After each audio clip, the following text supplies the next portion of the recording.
ನಮಸ್ಕಾರ ಸ್ನೇಹಿತರೆ, welcome to domestic and global affairs channel. So ಈ ದಿನ ನಾವು ಈ ವಿಡಿಯೋದಲ್ಲಿ ಫೆಬ್ರವರಿ ತಿಂಗಳ ಸ್ಪರ್ಧಾ ವಿಜೇತ ಮ್ಯಾಗಜಿನ್ನ ಮುಂದಿನ ಭಾಗ ಅಂದ್ರೆ ಭಾಗ 3 ನೋಡೋಣ. ವಿಡಿಯೋನ ಶುರು ಮಾಡೋಕ್ಕಿಂತ ಮುಂಚೆ ನೀವಿನ ನಮ್ಮ ಚಾನಲ್ಗೆ ಸಬ್ಸ್ಕ್ರೈಬ್ ಆಗಿಲ್ಲ ಅಂತಂದ್ರೆ ದಯವಿಟ್ಟು ಸಬ್ಸ್ಕ್ರೈಬ್ ಆಗಿ, ಲೈಕ್ ಮಾಡಿ, ಕಮೆಂಟ್ ಮಾಡಿ ಮತ್ತು ಶೇರ್ ಮಾಡಿ. ಈ ದಿನದ ಮೊದಲನೇ ವಿಷಯ, DRDO ವತಿಯಿಂದ ಅತ್ಯಾಧುನಿಕ ಆಕಾಶವಾಣಿ ಪರೀಕ್ಷೆ ಯಶಸ್ವಿಯಾಗಿದೆ.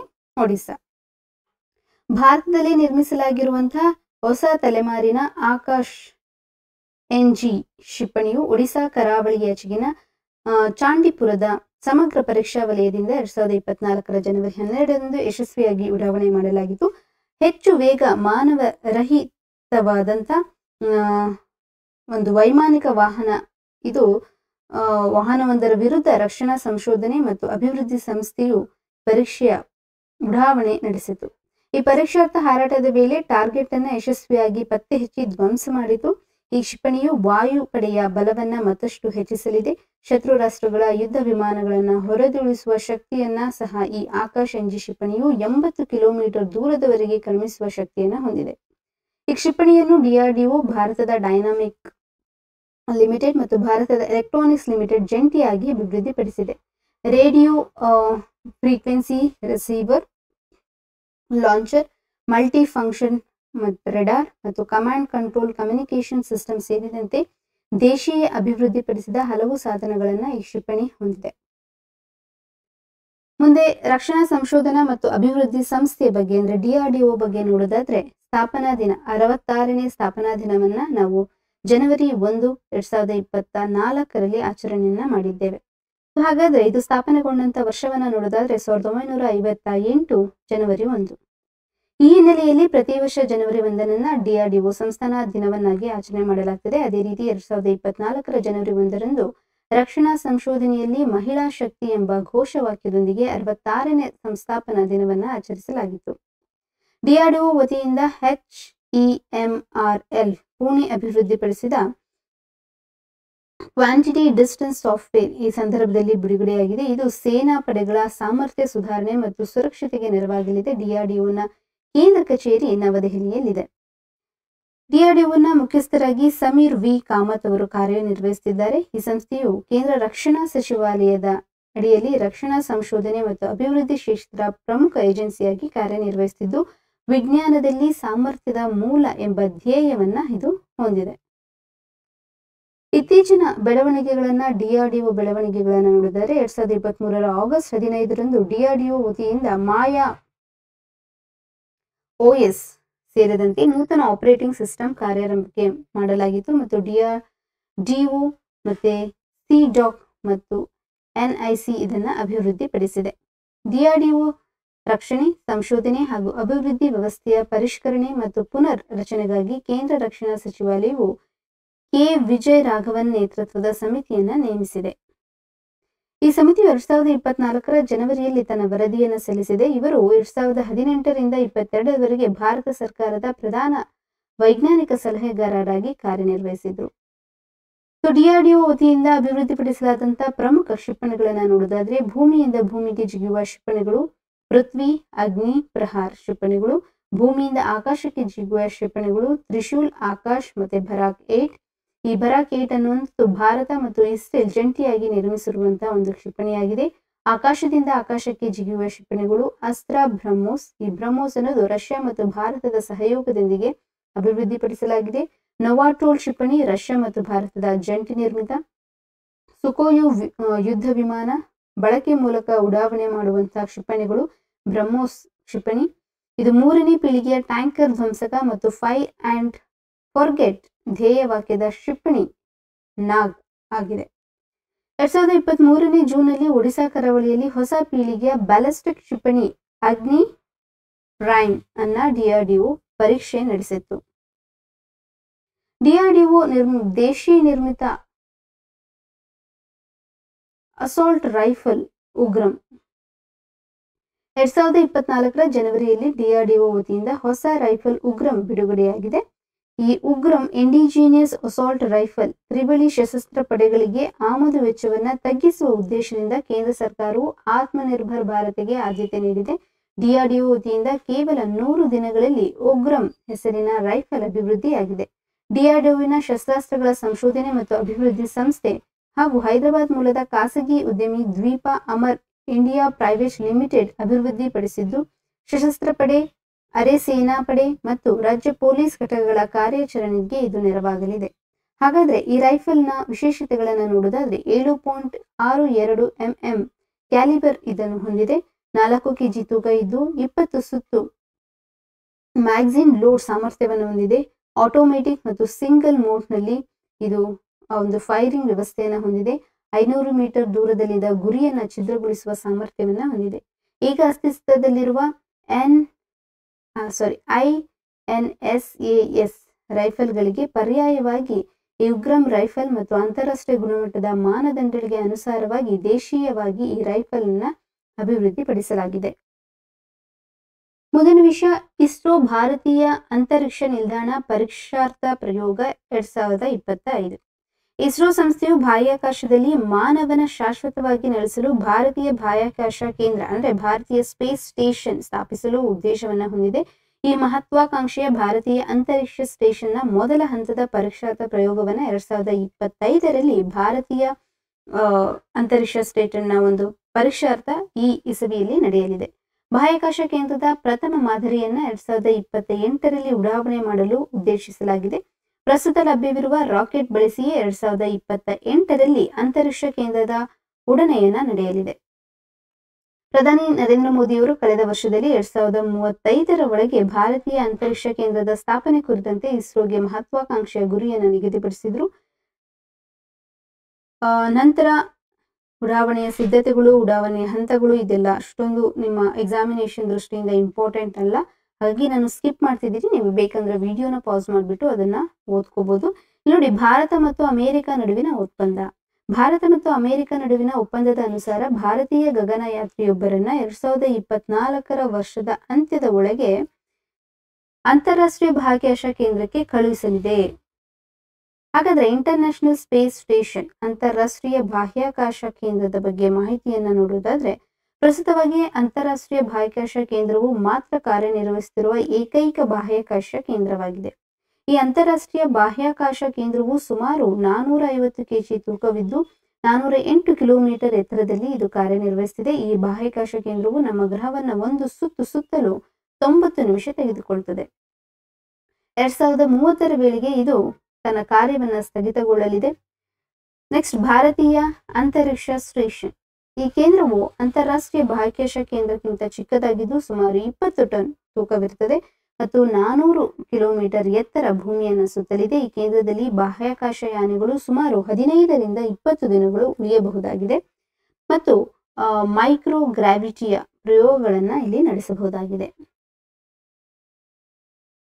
ಹಾಗೆ ಈ ಭಾರತೀಯ ಬಾಹ್ಯಾಕಾಶ ಸಂಸ್ಥೆ ಇಸ್ರೋನ ಇತ್ತೀಚಿನ ಯಶಸ್ವಿ ಪ್ರಯತ್ನಗಳನ್ನು ನೋಡೋದಾದ್ರೆ, reusable launch vehicle SSLV, PSLV, GSLV ಮತ್ತು LVM-3 ಉಡಾವಣಾ ವಾಹಕಗಳ ಅಭಿವೃದ್ಧಿ ಯಶಸ್ಸಿನ ಬೆನ್ನಲ್ಲೇ ಇಸ್ರೋ ಸಂಸ್ಥೆ ಮರುಬಳಕೆ ಮಾಡಬಲ್ಲಂತ ಒಂದು ರಿಯೂಸಬಲ್ ಲಾಂಚ್ ವೆಹಿಕಲ್ ಉಡಾವಣೆ ವಾಹಕವನ್ನ ತಯಾರಿಸಿದೆ. 2016ರಲ್ಲಿ ಇಸ್ರೋ ಸಂಸ್ಥೆ ಮೊದಲ ಬಾರಿಗೆ ಈ RLV-ಯನ್ನ ಹೈಪರ್ಸೋನಿಕ್ ವಿಮಾನ ಪ್ರಯೋಗವನ್ನ ನಡೆಸಿತ್ತು. ಇದನ್ನು ಸುರಕ್ಷಿತವಾಗಿ ಸಮುದ್ರಕ್ಕೆ ಇಳಿಸಲಾಗ್ತದೆ. ಈ ಯಶಸ್ವಿಯ ನಂತರ RLV-ಯು ಲ್ಯಾಂಡಿಂಗ್ ಪ್ರಯೋಗವನ್ನ 2023ರ ಏಪ್ರಿಲ್ 2ರಂದು ಚಿತ್ರದುರ್ಗದ ಚಳ್ಳಕೆರೆಯ ನಾಯಕನಹಟ್ಟಿ ಸಮೀಪದ ಏರೋನಾಟಿಕಲ್ ಟೆಸ್ಟ್ ರೇಂಜ್ನಲ್ಲಿ ಯಶಸ್ವಿಯಾಗಿ ನಡೆಸಿತ್ತು. ಈ ರಿಯೂಸಬಲ್ ಲಾಂಚ್ ವೆಹಿಕಲ್ ನೌಕೆಯ ಕಿರು ಮಾದರಿ ಚಿನೂಕ್ ಹೆಲಿಕಾಪ್ಟರ್ನಲ್ಲಿ 4.6 ಕಿಲೋಮೀಟರ್ ಎತ್ತರ ಕೊಂಡೊಯ್ದು ಬಿಡಲಾಗಿತ್ತು. ಅಲ್ಲಿ ಅಂದಿನಿಂದ ಹಾರಿ ನಿಗದಿತ ರನ್ವೇ ಮೂಲಕ ಗಂಟೆಗೆ 350 ಕಿಲೋಮೀಟರ್ ವೇಗದಲ್ಲಿ ಇಳಿಯಿತು. ಈ ನೌಕೆಯು ಆಗಸದಿಂದ ವೇಗವಾಗಿ ಮಾನವನ ಹಸ್ತಕ್ಷೇಪವಿಲ್ಲದೆ ಸರಿಯಾದ ಜಾಗದಲ್ಲಿ ಸ್ವತಂತ್ರವಾಗಿ ಥೇಟ್ ಬಾಹ್ಯಾಕಾಶ ನೌಕೆಯೊಂದು ಭೂಮಿಯ ವಾತಾವರಣಕ್ಕೆ ಲ್ಯಾಂಡ್ ಆಯಿತು. ಈ ಪ್ರಯೋಗವು ವಿಶ್ವದಲ್ಲೇ ಮೊದಲ ಬಾರಿಗೆ ಮಾನವರಹಿತ ವಿಮಾನ ಅಂದರೆ ರೆಕ್ಕೆಯುಳ್ಳ ವೈಮಾನಿಕ ವಾಹನವನ್ನ ಅತಿ ಎತ್ತರದಿಂದ ನೆಲಕ್ಕೆ ಇಳಿಸಿ ಲ್ಯಾಂಡಿಂಗ್ ಮಾಡಿದ ನಿದರ್ಶನ ಇದಾಗಿದೆ. ಮುಂದೆ ಸ್ಮಾಲ್ ಸ್ಯಾಟಲೈಟ್ ಲಾಂಚ್ ವೆಹಿಕಲ್ ಬಗ್ಗೆ ಮಾಹಿತಿಯನ್ನು ಕೊಟ್ಟಿದ್ದಾರೆ. ಇಸ್ರೋ ಸಂಸ್ಥೆಯು ಇದುವರೆಗೆ ಬಹುತೇಕ ಉಪಗ್ರಹಗಳನ್ನ ಈ PSLV ಉಡಾವಣಾ ವಾಹಕದ ಮೂಲಕ ಉಡಾಯಿಸಿತ್ತು. ಪ್ರಸ್ತುತವಾಗಿ ಇಸ್ರೋದವರು ಸಣ್ಣ ಉಪಗ್ರಹಗಳನ್ನ ಉಡಾಯಿಸಲು ಈ SSLV small satellite launch vehicle ಅನ್ನ ಅಭಿವೃದ್ಧಿಪಡಿಸಿದೆ. ಇದು 500 ಕೆಜಿ ತೂಕ ಉಪಗ್ರಹಗಳನ್ನ 500 ಕಿಲೋಮೀಟರ್ ಎತ್ತಕ್ಕೆ ಹೊತ್ತೊಯ್ಯಬಲ್ಲ ಸಾಮರ್ಥ್ಯವನ್ನು ಹೊಂದಿರುತ್ತದೆ. ಮುಂದೆ ಆದಿತ್ಯ L1 ಮಿಷನ್ ಬಗ್ಗೆ ಮಾಹಿತಿಯನ್ನು ನೋಡೋದಾದ್ರೆ 2023 ಸೆಪ್ಟೆಂಬರ್ 2ರಂದು ಇಸ್ರೋ ಸಂಸ್ಥೆಯು ಸೌರ ಮಾರುತಗಳ ಅಧ್ಯಯನಕ್ಕಾಗಿ ಆದಿತ್ಯ L1 ನೌಕೆಯನ್ನ PSLV C-57 ಮೂಲಕ ಆಂಧ್ರಪ್ರದೇಶದ ಶ್ರೀಹರಿಕೋಟಾ ಸತೀಶ್ ಧವನ್ ಉಡಾವಣಾ ಕೇಂದ್ರದಿಂದ ಉಡಾವಣೆ ಮಾಡಿತ್ತು. ಈ ನೌಕೆಯು ತನ್ನ 4 ಹಂತಗಳಲ್ಲಿ ಅಂತಿಮ ಕಕ್ಷೆಯಾದ L1 ಬಿಂದುವನ್ನ 15 ಲಕ್ಷ ಕಿಲೋಮೀಟರ್ ದೂರವನ್ನು ಕ್ರಮಿಸಿ 2024 ಜನವರಿ 6ರಂದು ತಲುಪಿತು. ಈ L1 ಪಾಯಿಂಟ್ಗೆ ತಲುಪಿದ 3ನೇ ರಾಷ್ಟ್ರ ಭಾರತವಾಗಿದ್ದು, ಈ ಮೊದಲು ನಾಸಾ ಮತ್ತು ಯುರೋಪಿಯನ್ ಯೂನಿಯನ್ ಏಜೆನ್ಸಿ ಕೂಡ ಈ L1 ಪಾಯಿಂಟ್ಗೆ ತಲುಪಿದೆ. L1 ಪಾಯಿಂಟ್ ಅನ್ನ ಲ್ಯಾಂಗ್ರೇಜ್ ಪಾಯಿಂಟ್ ಅಂತ ಕರೀತಾರೆ. ಈ ಪಾಯಿಂಟ್ ನಲ್ಲಿ ಸ್ಥಿರಗೊಳ್ಳುವ ನೌಕೆ ಸೂರ್ಯನ ಬಿಸಿಗೆ ಕರಗುವುದಿಲ್ಲ ಮತ್ತು ತಾಂತ್ರಿಕವಾಗಿ ಹಾನಿಯಾಗುವುದಿಲ್ಲ ಎಂದು ನಾಸಾ ಕಂಡುಹಿಡಿದಿದೆ. ಹಾಗೆ ಇಸ್ರೋ ಸಂಸ್ಥೆಯ ವತಿಯಿಂದ ಮಂಗಳ ಗ್ರಹದ ಅಧ್ಯಯನವನ್ನ MOM ಅಥವಾ ಮಾರ್ಸ್ ಆರ್ಬಿಟರ್ ಮಿಷನ್ ಅಂತ ಕರಿತೀವಿ. ಮುಂದೆ ಗಗನಯಾನ ಮಿಷನ್ 2025. ಈ ಮಾನವ ಸಹಿತ ಯೋಜನೆಯಾದ ಗಗನಯಾನ ಯೋಜನೆಯನ್ನ ಕೈಗೊಳ್ಳಲು ಇಸ್ರೋ ಸಂಸ್ಥೆ ಉದ್ದೇಶವನ್ನ ಮಾಡಿದೆ. ಒಟ್ಟು 3 ಸದಸ್ಯರ ಸಿಬ್ಬಂದಿಯನ್ನ 3 ದಿನಗಳ ಕಾರ್ಯಾಚರಣೆಗೆ 400 ಕಿಲೋಮೀಟರ್ ಕಕ್ಷೆಗೆ ಉಡಾಯಿಸುವ ಮೂಲಕ ಮಾನವ ಸಹಿತ ಬಾಹ್ಯಾಕಾಶ ಯೋಜನೆಯನ್ನ ಒಂದು ಪ್ರದರ್ಶನ ಮಾಡಲಿದೆ. ಹಾಗೆ ಭಾರತೀಯ ಸಮುದ್ರದ ನೀರಿನಲ್ಲಿ ಇಳಿಯುವ ಮೂಲಕ ಅವರನ್ನ ಸುರಕ್ಷಿತವಾಗಿ ಭೂಮಿಗೆ ತರುತ್ತದೆ. ಈ ಯೋಜನೆಗೆ LVM-3 HLVM-3 ಎಂಬ ರಾಕೆಟ್ ಅನ್ನ ಬಳಸಲಿದೆ. ಇದು ಘನ ಹಂತ, ದ್ರವ ಹಂತ ಹಾಗೂ ಕ್ರಯೋಜೆನಿಕ್ ಹಂತಗಳನ್ನ ಹೊಂದಿರ್ತದೆ. ನಾವು ಇಂಗ್ಲಿಷ್ ನಲ್ಲಿ ಸಾಲಿಡ್, ಲಿಕ್ವಿಡ್ ಮತ್ತೆ ಕ್ರಯೋಜೆನಿಕ್ ಸ್ಟೇಜಸ್ ಅಂತ ಏನ್ ಕರಿತೀವಿ ಅದನ್ನ ಈ LVM-3 ಮತ್ತು HLVM-3 ಹೊಂದಿರ್ತದೆ. ಈ ಯೋಜನೆಯಲ್ಲಿ ಯಾನ ನಡೆಸುವ ಗಗನಯಾನಿಗಳಿಗೆ ಬೆಂಗಳೂರಿನಲ್ಲಿ ಆಸ್ಟ್ರೋನಾಟ್ ತರಬೇತಿ ಸೌಲಭ್ಯವನ್ನು ಒದಗಿಸಲಾಗಿದೆ. ಯೋಜನೆಗೆ ಸಂಬಂಧಿಸಿದ ಎಲ್ಲ ವಿವಿಧ ತರಬೇತಿಗಳನ್ನು ನೀಡಲಾಗುತ್ತದೆ. ಹಾಗೆ ಯೋಜನೆಯ 2ನೇ ಹಂತವು ವ್ಯೋಮಮಿತ್ರ ಎಂಬ ಹಾಪ್ ಹ್ಯೂಮನಾಯ್ಡ್ ರೋಬೋಟ್ ಅನ್ನ 2024ರಲ್ಲಿ ಬಾಹ್ಯಾಕಾಶಕ್ಕೆ ಕಳಿಸಲಿದೆ. ವ್ಯೋಮ ಎಂದರೆ ಬಾಹ್ಯಾಕಾಶ, ಮಿತ್ರ ಎಂದರೆ ಸ್ನೇಹಿತ. ಇದು 10,000 ಕೋಟಿ ರು ವೆಚ್ಚದ ಯೋಜನೆಯಾಗಿದೆ. ಇದು ಯಶಸ್ವಿಯಾದರೆ ಭಾರತವು ಮಾನವ ಸಹಿತ ಗಗನಯಾನ ಮಾಡಿದ 4ನೇ ರಾಷ್ಟ್ರವಾಗಲಿದೆ. ಈಗಾಗಲೇ ಮಾನವ ಸಹಿತ ಗಗನಯಾನ ನಡೆಸಿರುವಂತಹ 3 ರಾಷ್ಟ್ರಗಳನ್ನು ನೋಡೋದಾದ್ರೆ ಅಮೆರಿಕ, ರಷ್ಯಾ ಮತ್ತು ಚೀನಾ. ಮುಂದೆ ಇಸ್ರೋ ಸಂಸ್ಥೆಯ ಮಹತ್ವಾಕಾಂಕ್ಷಿ ಚಂದ್ರಯಾನ 3.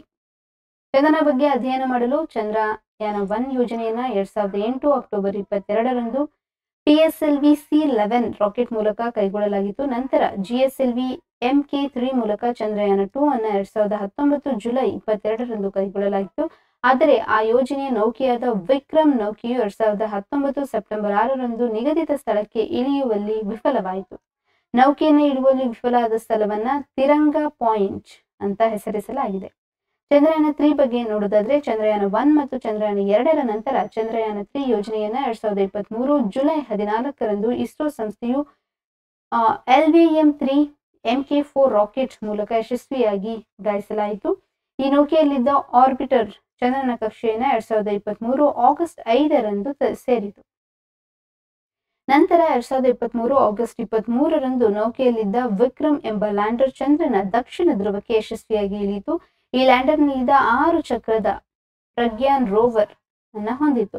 ವಿಕ್ರಮ್ ಲ್ಯಾಂಡರ್ ಚಂದ್ರನನ್ನು ಸ್ಪರ್ಶಿಸಿದ ಸ್ಥಳವನ್ನ ಶಿವಶಕ್ತಿ ಬಿಂದು ಅಂತ ಹೆಸರಿಸಲಾಗಿದೆ. 2023 ಆಗಸ್ಟ್ 23ರಂದು ಚಂದ್ರಯಾನ ನೌಕೆಯ ವಿಕ್ರಮ್ ಲ್ಯಾಂಡರ್ ಚಂದ್ರನ ದಕ್ಷಿಣ ಧ್ರುವವನ್ನ ಸ್ಪರ್ಶಿಸಿದ್ದು, ಈ ದಿನವನ್ನ ಆಗಸ್ಟ್ 23ರಂದು ಪ್ರತಿ ವರ್ಷ ರಾಷ್ಟ್ರೀಯ ಬಾಹ್ಯಾಕಾಶ ದಿನ ಅಂತ ಆಚರಿಸಲಾಗಿದೆ.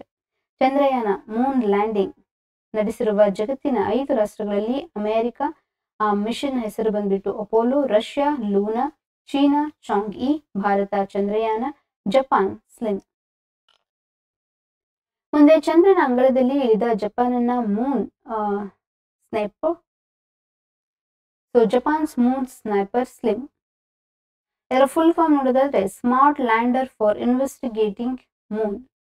ಈ ನೌಕೆಯನ್ನ ಜಪಾನ್ ಬಾಹ್ಯಾಕಾಶ ಸಂಸ್ಥೆಯಾದಂತ ಜಪಾನ್ ಏರೋಸ್ಪೇಸ್ ಎಕ್ಸ್ಪ್ಲೋರೇಷನ್ ಏಜೆನ್ಸಿ ವಿಜ್ಞಾನಿಗಳ ತಂಡವು ಪಿನ್ ಪಾಯಿಂಟ್ ತಂತ್ರಜ್ಞಾನ ಬಳಸಿ ಚಂದ್ರನ ಅಂಗಳದಲ್ಲಿ ಮೇಲೆ ನೌಕೆ ಇಳಿಸುವಲ್ಲಿ ಯಶಸ್ವಿಯಾಗಿದ್ದಾರೆ. ಚಂದ್ರನ ಅಂಗಳದಲ್ಲಿ 2024ರ ಜನವರಿ 19ರಂದು ನೌಕೆ ಇಳಿಸುವ ಮೂಲಕ ಜಪಾನ್ ದೇಶದ ಬಾಹ್ಯಾಕಾಶ ಸಂಸ್ಥೆ ಆದಂತ ಜಾಕ್ಸೌ ಇಂತಹ ಸಾಹಸವನ್ನ ಕೈಗೊಂಡ ಜಗತ್ತಿನ 5ನೇ ರಾಷ್ಟ್ರವಾಗಿ ಸ್ಪೇಸ್ ಏಜೆನ್ಸಿಯಾಗಿ ಹೊರಹೊಮ್ಮಿದೆ. ಈಗಾಗಲೇ ಭಾರತ, ಅಮೆರಿಕ, ಚೀನಾ ಮತ್ತು ರಷ್ಯಾ ದೇಶಗಳು ತಮ್ಮ ಲ್ಯಾಂಡರ್ ಅನ್ನ ಚಂದ್ರನ ಅಂಗಳದಲ್ಲಿ ಇಳಿಸಿ ಇತಿಹಾಸವನ್ನ ಸೃಷ್ಟಿಸಿದೆ. ಮುಂದೆ ಜಪಾನ್ ದೇಶದ ಚಂದ್ರಯಾನ ಕಾರ್ಯಕ್ರಮಗಳನ್ನ ನೋಡೋದಾದ್ರೆ ಮೂನ್ ಸ್ನೈಪರ್.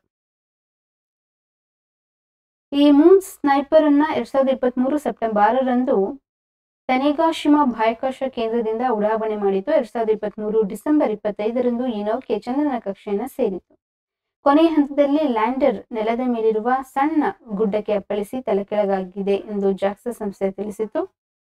ಸೊ ಹಾಗಾದ್ರೆ ಈ ಪಿನ್ ಪಾಯಿಂಟ್ ತಂತ್ರಜ್ಞಾನ ಅಂದ್ರೆ ಏನು ಅಂತ ನೋಡೋದಾದ್ರೆ, ಲ್ಯಾಂಡಿಂಗ್ ಆಗಿ ಗುರುತಿಸಲಾಗಿದಂತ 100 ಮೀಟರ್ ಸುತ್ತಳತೆಯ ಜಾಗದಲ್ಲಿಯೇ ನೌಕೆಯನ್ನ ಇಳಿಸುವ ತಂತ್ರಜ್ಞಾನ ಇದಾಗಿದ್ದು, ಚಂದ್ರನ ಮೇಲ್ಮೈ ವಾತಾವರಣದ ಕುರಿತು ನೌಕೆಯು ಜಾಗದಿಂದಲೇ ಅಧ್ಯಯನವನ್ನ ನಡೆಸಲಾಗ್ತದೆ. ಅದಕ್ಕಾಗಿ ಇದನ್ನ ಪಿನ್ ಪಾಯಿಂಟ್ ತಂತ್ರಜ್ಞಾನ ಅಂತ ಕರೀತಾರೆ. ಮುಂದೆ 2024 ಜನವರಿ 29ರಂದು ಜಪಾನ್ ಮೂನ್ ಸ್ನೈಪರ್ ನೌಕೆಯನ್ನ ಮಲ್ಟಿ ಸ್ಪೆಕ್ಟ್ರೋಸ್ಕೋಪಿ ಕ್ಯಾಮೆರಾದಿಂದ ಚಿತ್ರವು ಲ್ಯಾಂಡರ್ನ ಸಮೀಪಿರುವ ಬಂಡೆಯನ್ನ ತೋರಿಸಿದೆ ಎಂದು ಅದಕ್ಕೆ ಆಟಿಕೆ ನಾಯಿಮರಿ ಎಂದು ಅಡ್ಡ ಹೆಸರು ಇಡಲಾಗಿದೆ. ಜಪಾನ್ ದೇಶದ ಜಾಕ್ಸಾ ಸಂಸ್ಥೆಯ ಬಗ್ಗೆ ಮಾಹಿತಿಯನ್ನು ನೋಡೋದಾದ್ರೆ, ಇದು ಜಪಾನ್ ದೇಶದ ಬಾಹ್ಯಾಕಾಶ ಸಂಸ್ಥೆ. ಇದು ಸ್ಥಾಪನೆಯಾಗಿದ್ದು 2003 ಅಕ್ಟೋಬರ್ 1. ಕೇಂದ್ರ ಕಚೇರಿ ಜಪಾನಿನ ಟೋಕಿಯೋದಲ್ಲಿದೆ. ಜಪಾನ್ ದೇಶದ ಪ್ರಾಥಮಿಕ ಸ್ಪೇಸ್ ಪೋರ್ಟ್ ಬಂದ್ಬಿಟ್ಟು ತನೆಗಾಶಿಮಾ ಸ್ಪೇಸ್ ಸೆಂಟರ್. ನೆಕ್ಸ್ಟ್, ಜಗತ್ತಿನ ಪ್ರಮುಖ ದೇಶಗಳ ಬಾಹ್ಯಾಕಾಶ ಸಂಸ್ಥೆಗಳು. ಭಾರತದ ಬಾಹ್ಯಾಕಾಶ ಸಂಸ್ಥೆಯನ್ನ ಇಸ್ರೋ ಅಂತ ಕರಿತೀವಿ. ಅಮೆರಿಕದ್ದು ನಾಸಾ, ಜಪಾನ್ದು ಜಾಕ್ಸಾ, ಚೀನಾದ CNSA, ರಷ್ಯಾದು RKA ಮತ್ತು ಯುರೋಪ್ದು ಯುರೋಪಿಯನ್ ಸ್ಪೇಸ್ ಏಜೆನ್ಸಿ. ಚಂದ್ರನ ಬಗ್ಗೆ ಮಾಹಿತಿಯನ್ನು ನೋಡೋದಾದ್ರೆ, ಜೀವಿಗಳನ್ನ ಹೊಂದಿರುವ ಏಕೈಕ ಗ್ರಹ ಮತ್ತು ನೀಲಿ ಗ್ರಹ ಎನಿಸಿರುವ ಭೂಮಿಯ ನೈಸರ್ಗಿಕ ಉಪಗ್ರಹ ಚಂದ್ರ ಆಗಿದೆ. ಚಂದ್ರನ ಗುರುತ್ವ ಶಕ್ತಿಯು ಭೂಮಿಯ ಗುರುತ್ವ ಶಕ್ತಿಗಿಂತ 1/6 ಆಗಿದೆ. ಚಂದ್ರನು ಸ್ವಂತ ಬೆಳಕನ್ನ ನೀಡುವ ಸಾಮರ್ಥ್ಯವನ್ನ ಹೊಂದಿಲ್ಲ.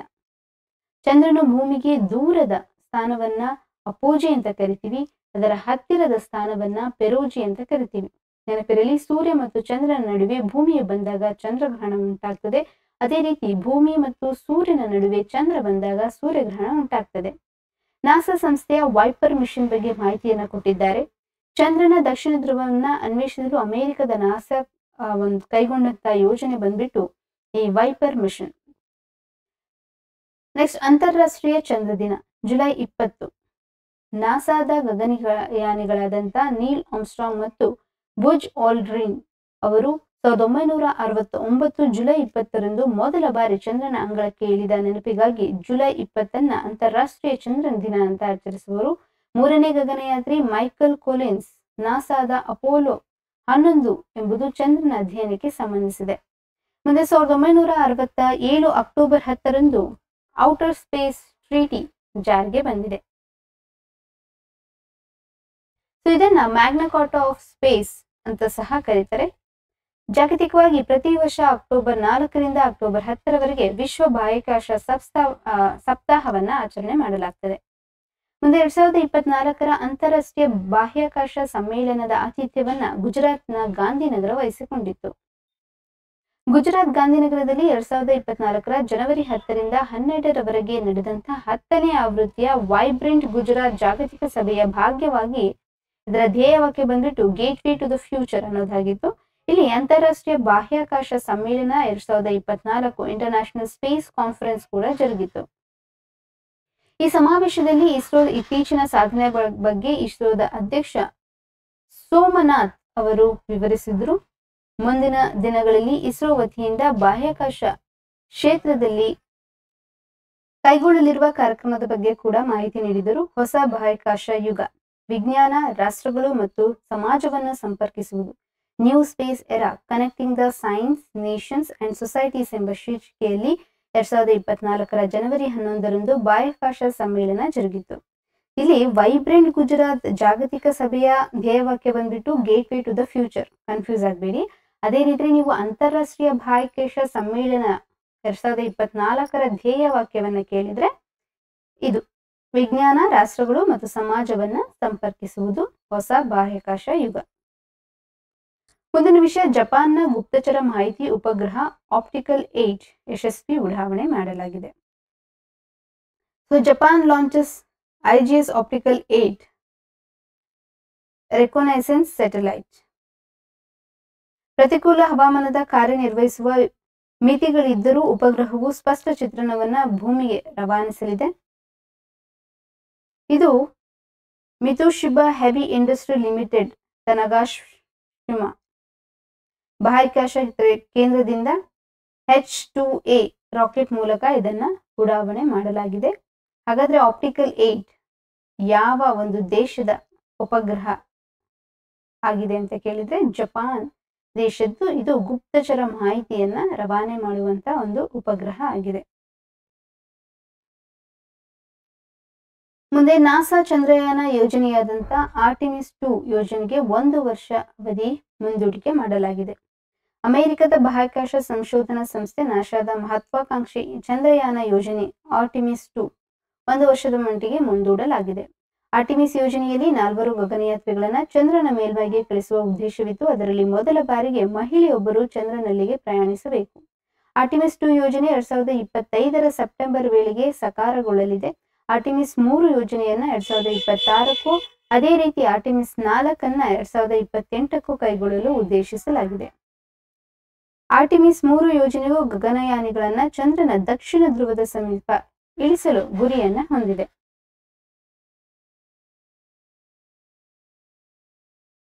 ಮುಂದೆ ಅಪೋಲೋ ಯೋಜನೆ ಮತ್ತು ಈ ಆರ್ಟಿಮಿಸ್ ಯೋಜನೆಯ ಒಂದು ಡಿಫರೆನ್ಸ್ ಕಂಪ್ಯಾರಿಸನ್ ಅನ್ನು ನೋಡೋದಾದ್ರೆ, ನಾಸಾವು 1969 ಜುಲೈ 20ರಂದು ಮೊದಲ ಬಾರಿಗೆ ಚಂದ್ರನ ಮೇಲೆ ಪಾದ ಇರಿಸಿ ನೀಲ್ ಆರ್ಮ್ಸ್ಟ್ರಾಂಗ್ ಮತ್ತು ಎರಡನೇ ಪಾದ ಇರಿಸಿದ ಬುಜ್ ಆಲ್ಡ್ರಿನ್ ಹಾಗೂ ಮತ್ತೊಬ್ಬ ಗಗನಯಾತ್ರಿ ಕಾಲಿನ್ ಅವರನ್ನ ಅಪೋಲೋ ನೌಕೆ ಕೊಂಡೊಯ್ದಿತ್ತು. ಪ್ರಸ್ತುತವಾಗಿ ಆರ್ಟಿಮಿಸ್ ನಲ್ಲಿ 4 ಗಗನಯಾತ್ರಿಗಳನ್ನ ಹೊತ್ತೊಯ್ಯುತ್ತಿದ್ದು, ಇದು ಅಪೋಲೋ ಯೋಜನೆಗಿಂತ ವಿಭಿನ್ನವಾಗಿದೆ. ಆರ್ಟಿಮಿಸ್ 2 ಓರಿಯನ್ ಕ್ಯಾಪ್ಸೂಲ್ ಭೂಮಿಯಿಂದ ಚಂದ್ರನ ನಡೆಗೆ ಸುಮಾರು 2.4 ಲಕ್ಷ ಮೈಲು ದೂರ ಕ್ರಮಿಸಲಿದೆ. ಗುರಿ ತಲುಪಿದ ಬಳಿಕ ಚಂದ್ರನ ಗುರುತ್ವಾಕರ್ಷಣೆ ಬಲವನ್ನ ಬಳಸಿಕೊಂಡು ಭೂಮಿಗೆ ಹಿಂತಿರುಗಿ ಪೆಸಿಫಿಕ್ ಮಹಾಸಾಗರದಲ್ಲಿ ಬೀಳ್ತದೆ. ಇದು 10 ದಿನಗಳನ್ನ ತೆಗೆದುಕೊಳ್ಳುತ್ತದೆ. ಹಾಗಾದ್ರೆ ಚಂದ್ರನ ಗುರುತ್ವಾಕರ್ಷಣೆ ಬಗ್ಗೆ ಮಾಹಿತಿಯನ್ನ ಕೊಟ್ಟಿದ್ದಾರೆ. ಚಂದ್ರನ ಗುರುತ್ವಾಕರ್ಷಣೆ ಭೂಮಿಯ ಮೇಲಿರುವ ಗುರುತ್ವಾಕರ್ಷಣೆಗೆ ಕಂಪೇರ್ ಮಾಡಿದ್ರೆ 1/6 ಮಾತ್ರ ಇದೆ. ಅಂದ್ರೆ ಭೂಮಿಯ ಮೇಲೆ 60 kg ತೂಕದ ವ್ಯಕ್ತಿಯು ಚಂದ್ರನ ಮೇಲೆ 10 kg ತೂಗುತ್ತಾನೆ. ಚಂದ್ರನು ಭೂಮಿಗಿಂತ ಕಡಿಮೆ ದ್ರವ್ಯರಾಶಿಯನ್ನ ಹೊಂದಿರುವುದರಿಂದ ಕಡಿಮೆ ಗುರುತ್ವಾಕರ್ಷವನ್ನ ಹೊಂದಿದೆ.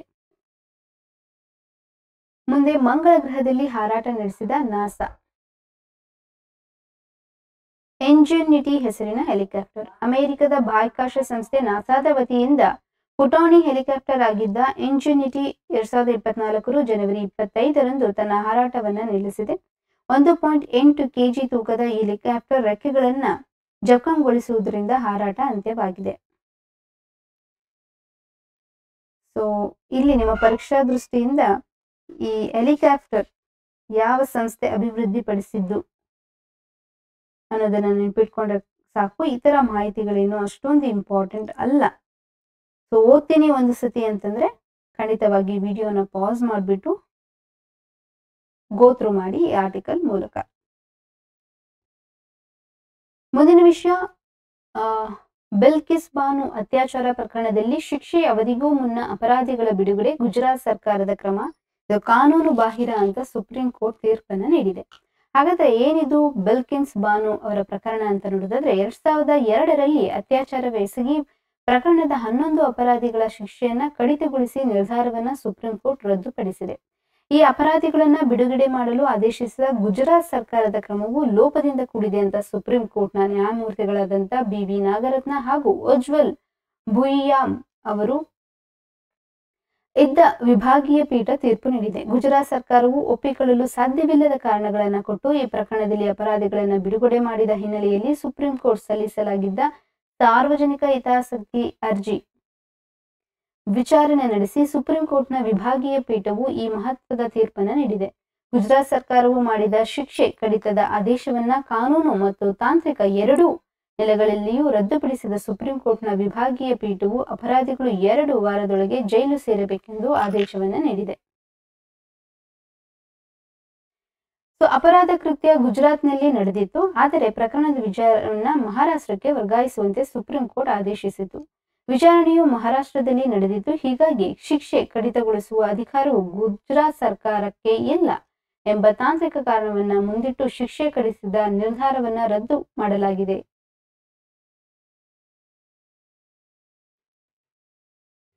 ತಪ್ಪಿತಸ್ಥರನ್ನ 2022 ಆಗಸ್ಟ್ 15ರಂದು ಗುಜರಾತ್ ಸರ್ಕಾರ ಬಿಡುಗಡೆ ಮಾಡಿತು. ಇಲ್ಲಿ 1992ರಲ್ಲಿ ರೂಪಿಸಲಾದ ಶಿಕ್ಷೆ ಕಡಿತ ಮಾರ್ಗಸೂಚಿಗೆ ಅನುಗುಣವಾಗಿ ಈ ಪ್ರಕರಣದಲ್ಲಿ ನಿರ್ಧಾರ ಕೈಗೊಳ್ಳಬೇಕು ಎಂದು 2022ರಲ್ಲಿ ಮೇ 13ರಂದು ಗುಜರಾತ್ ಸರ್ಕಾರ ಸುಪ್ರೀಂ ಕೋರ್ಟಿಗೆ ನಿರ್ದೇಶನ ನೀಡಿತು. ಆದರೆ ಸತ್ಯವನ್ನ ಮುಚ್ಚಿಟ್ಟು ವಂಚನೆಯ ಮೂಲಕ ನಿರ್ದೇಶನವನ್ನ ಪಡೆದುಕೊಳ್ಳಲಾಗಿದ್ದು, ಈ ಪ್ರಕರಣದಲ್ಲಿ ಗುಜರಾತ್ ಸರ್ಕಾರವು ಬೇರೆ ರಾಜ್ಯದ ಅಧಿಕಾರವನ್ನ ಅತಿಕ್ರಮಿಸುವ ಮೂಲಕ ನಿರ್ಧಾರ ಕೈಗೊಂಡಿದೆ. ಇದು ಅಧಿಕಾರವನ್ನ ದುರುಪಯೋಗವೂ ಹೌದು ಮತ್ತು ವಿವೇಚನೆಯಿಂದ ಈ ನಿರ್ಧಾರವನ್ನ ಕೈಗೊಂಡಿಲ್ಲ ಅಂತ ನ್ಯಾಯಪೀಠ ಹೇಳಿದೆ.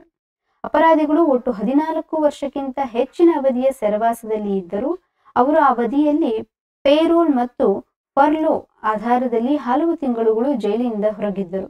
ದಂಡ ಕಟ್ಟದೇ ಇದ್ದಿದ್ದಕ್ಕೆ ಪ್ರತಿಯಾಗಿ ಅನುಭವಿಸಬೇಕಿದ್ದ ಹೆಚ್ಚುವರಿ ಜೈಲು ಶಿಕ್ಷೆಯನ್ನ ಅನುಭವಿಸಿಲ್ಲ. ಅದನ್ನ ಮನ್ನಿಸಿ ಶಿಕ್ಷೆ ಕಡಿಮೆ ಮಾಡುವ ಮತ್ತು ಅವಧಿಗೂ ಮುನ್ನವೇ ಬಿಡುಗಡೆ ಮಾಡುವ ಅಧಿಕಾರಕ್ಕೆ ಸರ್ಕಾರಕ್ಕೆ ಇಲ್ಲ ಅಂತ ಸುಪ್ರೀಂ ಕೋರ್ಟ್ ಹೇಳಿದೆ. ಸೊ ನಿಮ್ಮ ಹೋಮ್ವರ್ಕ್ ಬಂದ್ಬಿಟ್ಟು ಇಲ್ಲಿ ಮುಂದೆ ನೋಡೋಣ. ಆರ್ಟಿಕಲ್ ಏನಾದ್ರು ಪೇರೋಲ್ ಮತ್ತೆ ಫರ್ಲೋ ಬಗ್ಗೆ ಡಿಫ್ರೆನ್ಸ್ ಕೊಟ್ಟಿದ್ರೆ ನಾನು ಎಕ್ಸ್ಪ್ಲೈನ್ ಮಾಡ್ತೀನಿ. ಇನ್ ಕೇಸ್ ಕೊಟ್ಟಿಲ್ಲ ಅಂತಂದ್ರೆ this is your homework. Google ಅಲ್ಲಿ ಹೋಗ್ಬಿಟ್ಟು ಪೇರೋಲ್ ಮತ್ತೆ ಫರ್ಲೋಗಿರುವ ವ್ಯತ್ಯಾಸವನ್ನು ನೋಡಿ. ಯಾಕಂದ್ರೆ UPSC ಎಕ್ಸಾಮಿನೇಷನ್ ಪ್ರಿಲಿಮಿನರಿ ಎಕ್ಸಾಮಿನೇಷನ್ ಅಲ್ಲಿ ಈ ಪ್ರಶ್ನೆಯನ್ನ ಕೇಳಲಾಗಿತ್ತು. ಗುಜರಾತ್ ಸರ್ಕಾರದ ಶಿಕ್ಷೆ ಕಡಿತಕ್ಕೆ ಉಲ್ಲಂಘಿಸಿರುವ ಕಾನೂನಿನ ಬಗ್ಗೆ ಉಲ್ಲೇಖಿಸಿದ ಸುಪ್ರೀಂ ಕೋರ್ಟ್ ಯಾವೆಲ್ಲ ಕಾನೂನುಗಳನ್ನ ಉಲ್ಲಂಘಿಸಿ ಶಿಕ್ಷೆ ಕಡಿತ ನಿರ್ಧಾರಗಳನ್ನ ಕೈಗೊಳ್ಳಲಾಗಿದೆ ಎಂದು ನ್ಯಾಯಾಲಯ ಗುರುತಿಸಿ ತೀರ್ಪಿನಲ್ಲಿ ಗುಜರಾತ್ ಸರ್ಕಾರದ ನಿರ್ಧಾರವನ್ನ ಯಾವ ರೀತಿಯಲ್ಲಿ ತಪ್ಪಾಗಿದೆ ಮತ್ತು ಅನೈತಿಕವಾಗಿದೆ ಎಂಬುದನ್ನ ತೋರಿಸಿಕೊಟ್ಟಿದೆ. ಇದೊಂದು ರಾಜಕೀಯ ನಿರ್ಧಾರವಾಗಿದ್ದು ಗುಜರಾತ್ ಸರ್ಕಾರದ ನೀತಿಗೆ ಅನುಗುಣವಾಗಿ ನಿರ್ಧಾರ ಕೈಗೊಳ್ಳಲಾಗಿದೆ. 2002ರ ಗಲಭೆ ಪ್ರಕರಣದಲ್ಲಿ ಆರೋಪಿಗಳನ್ನ ರಕ್ಷಿಸಲು ಮತ್ತು ಅವರನ್ನ ಬೆಂಬಲಿಸಲು ಕೆಲಸವನ್ನು ಗುಜರಾತ್ ಸರ್ಕಾರವು ಮಾಡಿದೆ ಎಂಬಂತೆ ಪುಷ್ಟಿ ನೀಡುವ ಅನೇಕ ನಿರ್ದೇಶನಗಳಿವೆ. ಮುಂದೆ ಮಹಿಳೆಯರ ಮೇಲಿನ ದೌರ್ಜನ್ಯಕ್ಕೆ ಸಂಬಂಧಿಸಿದ ಅಪರಾಧಿಗಳ ಶಿಕ್ಷೆ ಕಡಿತಕ್ಕೆ ಪೀಠ ಅಸಮಾಧಾನವನ್ನ ವ್ಯಕ್ತಪಡಿಸಿದೆ. ಮುಂದೆ ಇಲ್ಲಿ ಈ ಪ್ರಕರಣದ ಘಟನಾವಳಿಗಳನ್ನ ಕೊಟ್ಟಿದ್ದಾರೆ. 2002ರಿಂದ 2024ರವರೆಗೆ ಏನೆಲ್ಲ ಘಟನಾವಳಿಗಳು ಪ್ರಮುಖ ಘಟನಾವಳಿಗಳಾಯ್ತು ಅಂತ ಒಂದ್ಸತಿ ನೋಡಿ. ಇಲ್ಲಿ ರಾಮಚಂದ್ರ ವರ್ಸಸ್ ಹರಿಯಾಣ ಸರ್ಕಾರ, ರಾಮಚಂದರ್ ವರ್ಸಸ್ ಹರಿಯಾಣ ಸರ್ಕಾರ. ಈಗ ನಾವು ಹೇಗೆ ಬೇಸಿಕ್ ಸ್ಟ್ರಕ್ಚರ್ ಅಲ್ಲಿ ಕೇಶವಾನಂದಿ ಭಾರತಿ ಕೇಸ್ ಅಂತ ನೋಡ್ತೀವಿ, ಇದು ರೀತಿ ಒಂದು ಕೇಸ್. ಓಕೆ, ರಾಮಚಂದರ್ ವರ್ಸಸ್ ಹರಿಯಾಣ ಸರ್ಕಾರದ ಒಂದು ಕೇಸ್ ಬಗ್ಗೆ ಮಾಹಿತಿಯನ್ನ ಕೊಟ್ಟಿದ್ದಾರೆ. ಏನದು ಅಂತ ನೋಡುದಾದ್ರೆ, ರಾಜ್ಯ ಸರ್ಕಾರಗಳು ಅಪರಾಧಿ ಶಿಕ್ಷೆಯನ್ನ ರದ್ದುಪಡಿಸುವ ಮುನ್ನ ಈ ಕೆಳಗಿನ ಕೆಲವು ಅಂಶಗಳನ್ನ ಪರಿಗಣಿಸಬೇಕೆಂದು ಸುಪ್ರೀಂ ಕೋರ್ಟ್ ನೀಡಿತು. ನಂತರ ಹಲವು ಪ್ರಕರಣಗಳ ತೀರ್ಪಿನಲ್ಲಿ ಸುಪ್ರೀಂ ಕೋರ್ಟ್ ಹೇಳಿತು. ಸುಪ್ರೀಂ ಕೋರ್ಟ್ನ ಈ ಅಂಶಗಳನ್ನ ಪದೇ ಪದೇ ಉಲ್ಲೇಖಿಸಿತ್ತು. ಹಾಗಾದ್ರೆ ಯಾವುದೇ ರಾಜ್ಯ ಸರ್ಕಾರವು ಒಬ್ಬ ಅಪರಾಧಿಗೆ ಬಿಡುಗಡೆಯನ್ನ ಮಾಡಬೇಕು ಅಂತಂದ್ರೆ ಅಥವಾ ಅವರ ಅಪರಾಧವನ್ನ ರದ್ದುಪಡಿಸಬೇಕಂತಂದ್ರೆ ಸುಪ್ರೀಂ ಕೋರ್ಟ್ ಹೇಳಿರುವಂತ ಕೆಲವು ಅಂಕಿ ಅಂಶಗಳನ್ನ ಅಥವಾ ಗೈಡ್ಲೈನ್ಸ್ ಗಳನ್ನ ಫಾಲೋ ಮಾಡಬೇಕು. ಹಾಗಾದ್ರೆ ರಾಜ್ಯಗಳು ಶಿಕ್ಷೆ ರದ್ದು ಮಾಡುವ ಪ್ರಕ್ರಿಯೆ ಬಗ್ಗೆ ಮಾಹಿತಿ ಮತ್ತು ಸುಪ್ರೀಂ ಕೋರ್ಟ್ ನೀಡಿರುವಂತಹ ನಿರ್ದೇಶನಗಳು ಏನು ಅಂತ ನೋಡೋದಾದ್ರೆ, ಅಪರಾಧ ನಿಗದಿಯಾಗಿ ಶಿಕ್ಷೆಗೆ ಗುರಿಯಾದ ಯಾವುದೇ ಅಪರಾಧಿಯ ಶಿಕ್ಷೆ ಪ್ರಮಾಣವನ್ನ ಕಡಿತ ಮಾಡುವ ಹಾಗೂ ರದ್ದುಗೊಳಿಸುವ ಅಧಿಕಾರವನ್ನ ಅಪರಾಧ ದಂಡ ಪ್ರಕ್ರಿಯಾ ಸಂಹಿತೆ CRPC, ಪ್ರಸ್ತುತವಾಗಿ ಭಾರತೀಯ ನಾಗರಿಕ ಸುರಕ್ಷಾ ಸಂಹಿತೆ ಅಂತ ನಾವು ಬದಲಾವಣೆಯನ್ನ ಮಾಡಿದ್ದೀವಿ, ಇದು ಈ ರಾಜ್ಯ ಸರ್ಕಾರಗಳಿಗೆ ಈ ಹಕ್ಕನ್ನ ನೀಡ್ತದೆ. ಆದರೆ ಈ ಅಧಿಕಾರವನ್ನ ಹೇಗೆ ಬಳಸಬೇಕು ಎಂಬುದನ್ನ ಸಂಹಿತೆಯ ಸೆಕ್ಷನ್ 432 ಅದರ ಉಪಸೆಕ್ಷನ್ಗಳು 433A ಸೆಕ್ಷನ್ ಅಲ್ಲಿ ವಿವರಿಸಲಾಗಿದೆ. ಸೆಕ್ಷನ್ 432 ಕ್ಲಾಸ್ 1, ಶಿಕ್ಷೆಗೊಳಗಾದ ಮತ್ತು ಶಿಕ್ಷೆ ಅನುಭವಿಸುತ್ತಿರುವ ಯಾವುದೇ ವ್ಯಕ್ತಿಯ ಶಿಕ್ಷೆಯನ್ನ ಕಡಿಮೆ ಮಾಡುವ ಅಥವಾ ರದ್ದುಪಡಿಸುವ ಅಧಿಕಾರ ಸೂಕ್ತ ಸರ್ಕಾರಕ್ಕೆ ಇದೆ. ಷರತ್ತುಗಳ ಆಧಾರದಲ್ಲಿ ಅಥವಾ ಯಾವುದೇ ಷರತ್ತು ಇಲ್ಲದೆ ಶಿಕ್ಷೆಯನ್ನ ಕಡಿಮೆ ಮಾಡುವ ಅಥವಾ ರದ್ದುಪಡಿಸುವ ಕ್ರಮವನ್ನ ಸರ್ಕಾರ ತೆಗೆದುಕೊಳ್ಳಬಹುದು. ಸೆಕ್ಷನ್ 432 ಕ್ಲಾಸ್ 2 ಏನ್ ಹೇಳುತ್ತೆ ಅಂದ್ರೆ, ಶಿಕ್ಷೆಯನ್ನ ಕಡಿಮೆ ಮಾಡುವ ಅಥವಾ ರದ್ದು ಮಾಡುವ ಮುನ್ನ ಈ ಶಿಕ್ಷೆಯನ್ನು ನೀಡಿದ ನ್ಯಾಯಾಲಯದ ನ್ಯಾಯಾಧೀಶರ ಅಭಿಪ್ರಾಯವನ್ನ ಸೂಕ್ತ ಸರ್ಕಾರ ತೆಗೆದುಕೊಳ್ಳಬೇಕು.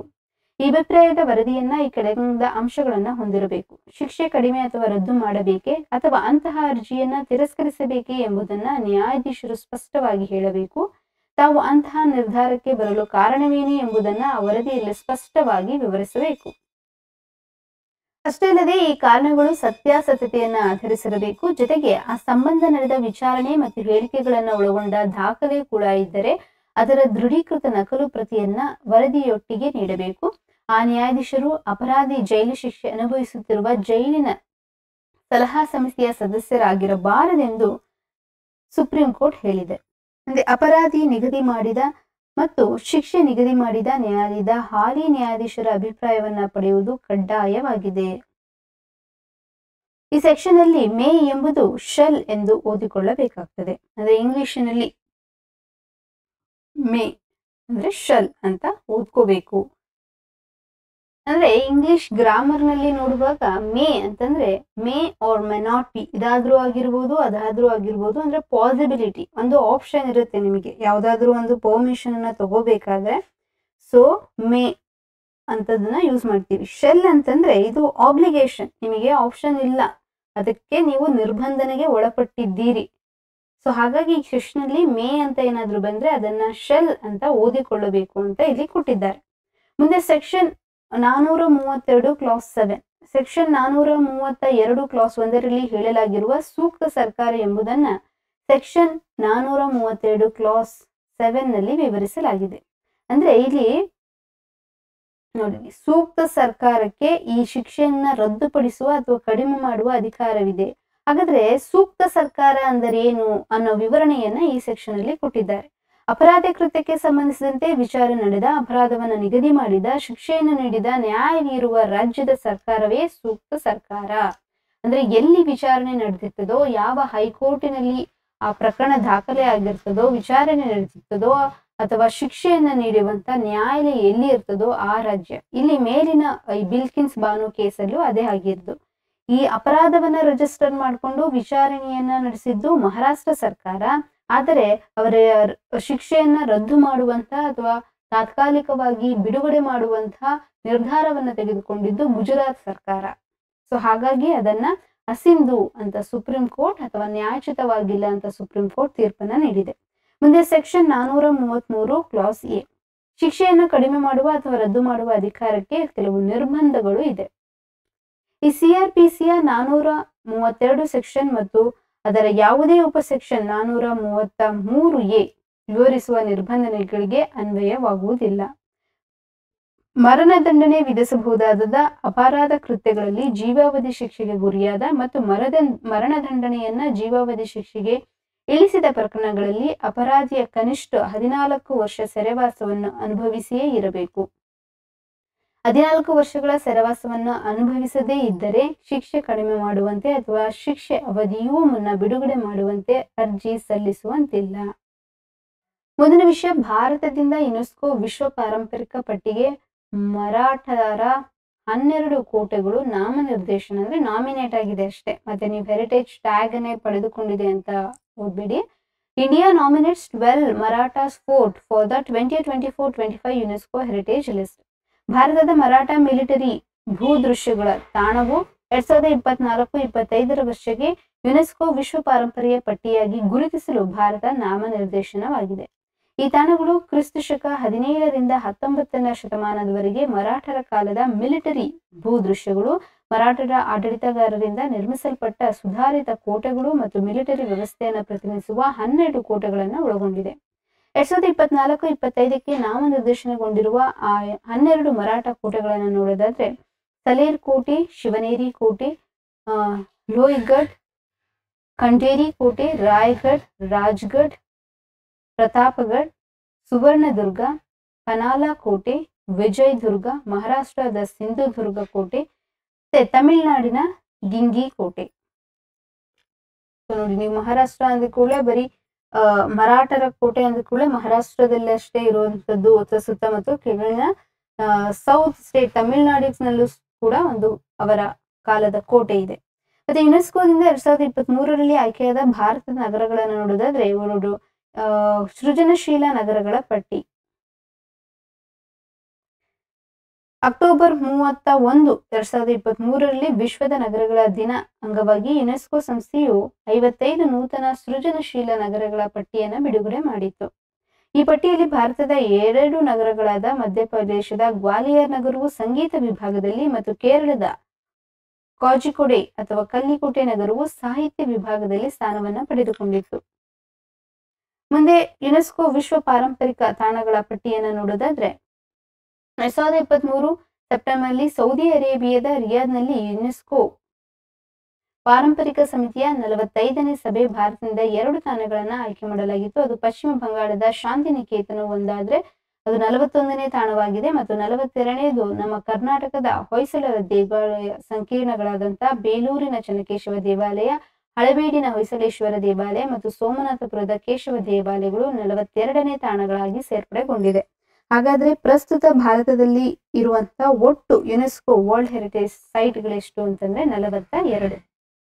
ಯುನೆಸ್ಕೋ ಪಾರಂಪರಿಕ ಪಟ್ಟಿಗೆ ಸೇರುವ ಕರ್ನಾಟಕದ 4 ತಾಣಗಳನ್ನು ನೋಡಿದಾದ್ರೆ 1986 ಮೊದಲನೇದಾಗಿ ಹಂಪಿ, ಅದರ ನೆಕ್ಸ್ಟ್ ವರ್ಷ 1987 ಪಟ್ಟದಕಲ್ಲು, ಪಶ್ಚಿಮಘಟ್ಟಗಳು 2012, ಹೊಯ್ಸಳ ಕಾಲದ 3 ದೇವಾಲಯಗಳ ಸಂಕೀರ್ಣ 2023. ಯುನೆಸ್ಕೋದ ICH ಮಾನ್ಯತೆ 2023 ಡಿಸೆಂಬರ್ನಲ್ಲಿ ಗುಜರಾತ್ ರಾಜ್ಯದ ಜಾನಪದ ನೃತ್ಯವಾದಂತಹ ಗಾರ್ಬಾ ನೃತ್ಯವು ಅಮೂರ್ತ ಸಾಂಸ್ಕೃತಿಕ ಪರಂಪರೆ ಮಾನ್ಯತೆಯನ್ನು ಪಡೆದಿದೆ. ಇದು ದೇಶದ 15ನೇ ICH ಮಾನ್ಯತೆ ಪಡೆದಂತಹ ತಾಣವಾಗಿದೆ. ICH ಅಂದ್ರೆ ಇಂಗ್ಲಿಷಿನಲ್ಲಿ ಇಂಟ್ಯಾಂಜಿಬಲ್ ಕಲ್ಚರಲ್ ಹೆರಿಟೇಜ್ ಅಂತ ಕರಿತೀವಲ್ಲ ಅದು. ಯುನೆಸ್ಕೋ ವಿಶ್ವ ಪಾರಂಪರಿಕ ಸಮಿತಿಯ 46ನೇ ಸಭೆಯ ಅಧ್ಯಕ್ಷತೆಯನ್ನ ಭಾರತದ ನವದೆಹಲಿ ವಹಿಸಿಕೊಳ್ಳಲಿದೆ. ಹಿಂದಿನ ವರ್ಷ 45ನೇದು ಬಂದ್ಬಿಟ್ಟು ಎಲ್ಲಿ ಸೌದಿ ಅರೇಬಿಯಾದ ರಿಯಾದ್ನಲ್ಲಿ ಹೌದಾ 45ನೇ ಸಭೆಯ ಆತಿಥ್ಯವನ್ನ ವಹಿಸಿಕೊಂಡಿತ್ತು. ಈ 46ನೇ ಸಭೆ ಅಧ್ಯಕ್ಷತೆಯನ್ನ ಭಾರತದ ನವದೆಹಲಿ 2023 ನವೆಂಬರ್ 23ರಂದು ಜರುಗಿದ ಯುನೆಸ್ಕೋದ ಕೇಂದ್ರ ಕಚೇರಿ ಪ್ಯಾರಿಸ್ನಲ್ಲಿ. ಹಾಗಾದ್ರೆ ಯುನೆಸ್ಕೋದ ಕೇಂದ್ರ ಕಚೇರಿ ಎಲ್ಲಿದೆ? ಪ್ಯಾರಿಸ್ನಲ್ಲಿದೆ. ಇಲ್ಲಿ ಜರುಗಿದ 19ನೇ ಅಸಾಧಾರಣ ಅಧಿವೇಶನದಲ್ಲಿ ಭಾರತವು 2024ರ ವಿಶ್ವ ಪಾರಂಪರಿಕ ಸಮಿತಿಯ 46ನೇ ಸಭೆಯನ್ನ ಆಯೋಜಿಸುವ ಮತ್ತು ಅಧ್ಯಕ್ಷತೆಯನ್ನು ವಹಿಸುವ ನಿರ್ಣಯವನ್ನ ಕೈಗೊಳ್ಳಲಾಯಿತು. India to chair UNESCO world heritage committee and host 46th session in 2024. ಈ ನಿರ್ಣಯವನ್ನ 2024 ಜನವರಿ 9ರಂದು ಯುನೆಸ್ಕೋದ ಭಾರತದ ಕಾಯಂ ಪ್ರತಿನಿಧಿ ವಿಶಾಲ್ ವಿ ಶರ್ಮರವರು ಘೋಷಿಸಿದ್ದಾರೆ. ಈ ನಿರ್ಣಯದಂತೆ ಯುನೆಸ್ಕೋ ವಿಶ್ವ ಪಾರಂಪರ್ಯ ಸಮಿತಿ ಅಂದ್ರೆ ಒಟ್ಟು 21 ದೇಶಗಳನ್ನ ಈ ಸಮಿತಿ ಒಳಗೊಂಡಿದೆ. ಅದರಲ್ಲಿ 46ನೇ ಸಭೆಯನ್ನ 2024ರ ಜುಲೈ 21ರಿಂದ 30ರವರೆಗೆ ನವದೆಹಲಿಯಲ್ಲಿ ಆಯೋಜಿಸಲಿದೆ ಮತ್ತು ಭಾರತವು ಅಧ್ಯಕ್ಷತೆಯನ್ನ ವಹಿಸಲಿದೆ. ಹಾಗಾದ್ರೆ ಯುನೆಸ್ಕೋ ವರ್ಲ್ಡ್ ಹೆರಿಟೇಜ್ ಕಮಿಟಿ ಬಗ್ಗೆ ಮಾಹಿತಿಯನ್ನು ನೋಡಿದ್ರೆ ಇದು 21 ಸದಸ್ಯ ರಾಷ್ಟ್ರಗಳನ್ನ ಹೊಂದಿದೆ. ವಾರ್ಷಿಕವಾಗಿ ಈ ಸಭೆಯು ವಿಶ್ವದ ವಿವಿಧ ತಾಣಗಳಲ್ಲಿ ಸೇರಿ ವಿಶ್ವ ಪಾರಂಪರಿಕ ತಾಣಕ್ಕೆ ನಾಮನಿರ್ದೇಶನಗೊಂಡ ತಾಣಗಳಲ್ಲಿ ಅರ್ಹವಾದ ತಾಣಗಳನ್ನ ಆ ಸಾಲಿನ ವಿಶ್ವ ಪಾರಂಪರಿಕ ಪಟ್ಟಿಗೆ ಸೇರ್ಪಡೆ ಮಾಡುತ್ತದೆ. ಇದೇ ಮೊದಲ ಬಾರಿಗೆ ಭಾರತಕ್ಕೆ ಯುನೆಸ್ಕೋ ವಿಶ್ವ ಪಾರಂಪರಿಕ ಸಮಿತಿಯ ಸಭೆಯನ್ನ ಆಯೋಜಿಸಲು ಅವಕಾಶ ದೊರೆತಿದೆ. ಹಾಗಾದ್ರೆ ಇದೇ ಮೊದಲನೇ ಬಾರಿಗೆ 46ನೇ ಯುನೆಸ್ಕೋ ವರ್ಲ್ಡ್ ಹೆರಿಟೇಜ್ ಒಂದು ಸಮಿಟ್ ಅನ್ನ ಭಾರತ ಆಯೋಜನೆ ಮಾಡ್ತಿದೆ ನವದೆಹಲಿಯಲ್ಲಿ. ಇದರ ಫುಲ್ ಫಾರ್ಮ್ ಅನ್ನ ನೋಡೋದಾದ್ರೆ United Nation educational scientific and cultural organisation. ಇದು 1945 ನವೆಂಬರ್ 16ರಂದು ಸ್ಥಾಪನೆಯಾಗಿದ್ದು ಫ್ರಾನ್ಸ್ನ ಪ್ಯಾರಿಸ್ನಲ್ಲಿ ಕೇಂದ್ರ ಕಚೇರಿಯನ್ನ ಹೊಂದಿದೆ. ಸದಸ್ಯ ರಾಷ್ಟ್ರಗಳ ಸಂಖ್ಯೆ ಬಂದ್ಬಿಟ್ಟು 194. ಅಂದ್ರೆ ಯುನೆಸ್ಕೋ ಸದಸ್ಯ ರಾಷ್ಟ್ರಗಳು 194. ಈ ಕಮಿಟಿ ವರ್ಲ್ಡ್ ಹೆರಿಟೇಜ್ ಕಮಿಟಿದ್ದು ಅಷ್ಟೇ ಕೇಳಿದ್ರೆ 21 ಸದಸ್ಯ ರಾಷ್ಟ್ರಗಳು. Next Hriday heritage city development and augmentation ಯೋಜನೆ ಇದರ ಒಂದು ವಿಸ್ತೃತ ರೂಪ. ಈ ಯೋಜನೆ ಬಗ್ಗೆ ನೋಡೋದಾದ್ರೆ 2015 ಜನವರಿ 21ರಂದು ದೇಶದ ಪಾರಂಪರಿಕ ತಾಣಗಳ ಅಭಿವೃದ್ಧಿಗಾಗಿ ಕಾರ್ಯಕ್ರಮವನ್ನು ಉದ್ಘಾಟಿಸಿದ್ದು. ಇದು 500 ಕೋಟಿ ರು ವೆಚ್ಚದ ಯೋಜನೆಯಾಗಿದ್ದು ಯೋಜನೆಯಡಿ ಸಂಪೂರ್ಣ ವೆಚ್ಚವನ್ನ ಕೇಂದ್ರ ಸರ್ಕಾರ ಭರಿಸಲಿದೆ. ಈ ಯೋಜನೆಯಡಿ 13 ಪಾರಂಪರಿಕ ತಾಣಗಳನ್ನು ಅಭಿವೃದ್ಧಿಪಡಿಸುವುದಾಗಿ ಹೃದಯ್ ಯೋಜನೆ ಕೇಂದ್ರ ಮತ್ತು ವಸತಿ ಮತ್ತು ನಗರ ಸಚಿವಾಲಯ ವ್ಯವಹಾರ ಸಚಿವಾಲಯ. ಹಾಗಾದ್ರೆ ಈ ಯೋಜನೆ ಯಾವ ಸಚಿವಾಲಯದ ಕೆಳಗಡೆ ಬರ್ತದೆ ಅಂತಂದ್ರೆ ಕೇಂದ್ರ ವಸತಿ ಮತ್ತು ನಗರ ವ್ಯವಹಾರ ಸಚಿವಾಲಯ. ಹಾಗಾದ್ರೆ ಈ ಯೋಜನೆಯಲ್ಲಿ ಅಡಿಯಲ್ಲಿ ಆಯ್ಕೆಯಾಗಿರುವಂತಹ 13 ನಗರಗಳನ್ನು ನೋಡೋದಾದ್ರೆ ಅಜ್ಮೇರ್, ಅಮೃತಸರ, ಅಮರಾವತಿ, ನಮ್ಮ ಕರ್ನಾಟಕದ ಬಾದಾಮಿ, ಪತಾಪಿ ಅಂತ ಕರಿತೀವಿ, ದ್ವಾರಕಾ, ಗಯಾ, ಕಾಂಚೀಪುರಂ, ಮಥುರಾ, ಪೂರಿ, ವಾರಣಾಸಿ, ವೇಲಂಕಣಿ, ವೆಲ್ಲೂರು, ವಾರಂಗಲ್. ಓಕೆ, ಸೊ ಇಲ್ಲಿಗೆ ಕ್ಲಾಸನ್ನು ಸ್ಟಾಪ್ ಮಾಡೋಣ. ಮುಂದಿನ ಭಾಗದಲ್ಲಿ ಮತ್ತೆ ಭೇಟಿಯಾಗೋಣ. ಅಲ್ಲಿವರೆಗೂ ಸ್ಟಡಿ ವೆಲ್, ಬಾಯ್, ಟೇಕ್ ಕೇರ್.